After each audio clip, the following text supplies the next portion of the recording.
The process for the first phase of Bihar Assembly elections sets in motion from today with the issuance of notification for filing of nomination papers. In the first phase, 49 assembly seats spread across 10 districts go to polls on the 12th of next month. BJP releases the first list of its candidates for the Bihar Assembly elections. The party's Central Election Committee clears names of 43 candidates for various phases of elections, including 19 names for the first phase. Over 50% of the candidates announced are women and youth. Sri Lankan Prime Minister Ranil Wickremesinghe meets President Pranab Mukherjee. Finance Minister Arun Jaitley also calls on the visiting Prime Minister. Prime Minister Narendra Modi assures Sri Lanka of unwavering support for its progress. The Sri Lankan Premier says that there is consensus in his country for deepening the engagement with India. India and Cambodia signed memoranda of understanding in sectors including cooperation in tourism and quick impact projects. Vice President Hamid Ansari holds talks with the Cambodian Prime Minister Hun Sen at the capital Phnom Penh. Andhra Pradesh is on the threshold of creating history with the release of Godavari River water into Krishna River planned for today. The State Chief Minister Chandrababu Naidu will formally mark the interlinking of the two rivers at Ibrahimpatnam village near Vijayawada.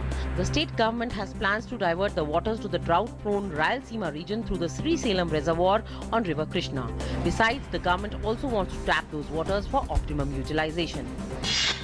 In Jammu and Kashmir, Pakistani troops again violate ceasefire along the line of control in two sectors of Poonch district. Unprovoked firing by Pakistani army last night in the Balakot sector and ceasefire violation continues in Krishna Ghati sector since morning, with the Indian troops retaliating effectively. Prime Minister Narendra Modi has urged people to record voice messages for Mann Ki Baat broadcast scheduled for 20th September. The MyGov platform had earlier invited people to record messages in either Hindi or English for Mann Ki Baat on the toll-free number 1800-3000-7800. In his tweet, the Prime Minister said, "Interesting effort by MyGov India, which enables you to join this week's Mann Ki Baat program. I heard some of the voice messages and they were unique. Keep the messages coming. Some will be part of the program this Sunday." The nation is celebrating the 50th anniversary of the 1965 war victory over Pakistan. Today we are offering tributes to the legendary commanding officer of Poona Horse, Lieutenant Colonel A.B. Tarapore. Colonel Tarapore was awarded the Paramveer Chakra posthumously for the unparalleled bravery he displayed in the Battle of Sialkot. After years of speculation and member requests, Facebook is finally working on a dislike button that would not downvote posts but instead let users express other emotions.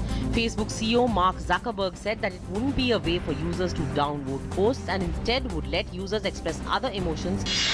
EU migrant crisis worsens with hundreds of migrants stranded at the Serbia-Hungary border after the Hungarian government closed the frontier with a new razor wire fence.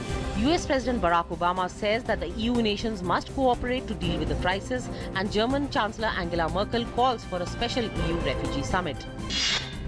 The United States has urged North Korea to refrain from irresponsible provocation after the communist state confirmed the restarting of a nuclear reactor seen as its main source of weapons-grade plutonium.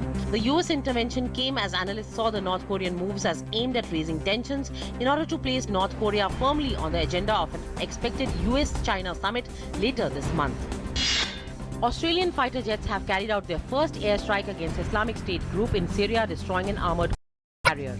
The United States, Canada, Turkey and Gulf states have already been involved in strikes on IS militants in Syria. Australia joined the US-led coalition fighting IS in Iraq last year, but last week extended air operations into Syria. P. Kashyap failed to get going in the opening round of the Korea Open. The Indian, seeded 8th, lost a 3-game thriller to Wai Nan. Pratnya Gadre and N. Siki Reddy too faced starting trouble as they got knocked out in the women's doubles.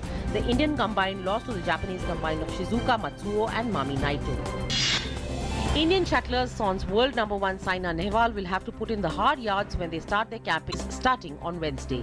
Saina didn't send her entries for the Japan Open, and in her absence the onus will be on the other top shuttlers, including 2-time World Championship bronze medalist P.V. Sindhu, world number 4 Kidambi Srikanth and Commonwealth Games Championship Parupalli Kashyap to earn India some good results.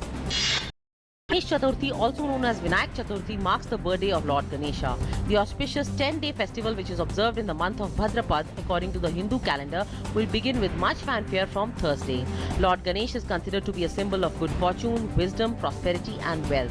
President Pranab Mukherjee and Vice President Mohammad Hamid Ansari have greeted citizens on the eve of Ganesh Chaturthi.